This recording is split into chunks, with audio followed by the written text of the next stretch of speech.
Everybody, welcome back. Today as well we have got you another video. In this video I'll show you how you can fix your Real Racing 3. Please connect to Wi-Fi network to download a problem, but before that please make sure to like our video, subscribe our channel, and yes, without any further delay, let's get started.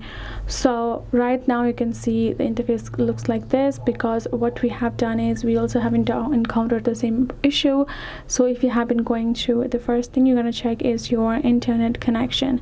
If your internet connection is not good and is being turned off or on in midway of your downloading, then on the screen you will find that kind of problem. And another problem is the troubleshooting issues that could be because your app is not updated. So what you're going to do, go to your app store, search in Real Racing 3, and then you're going to check out if whether it asks for update or not.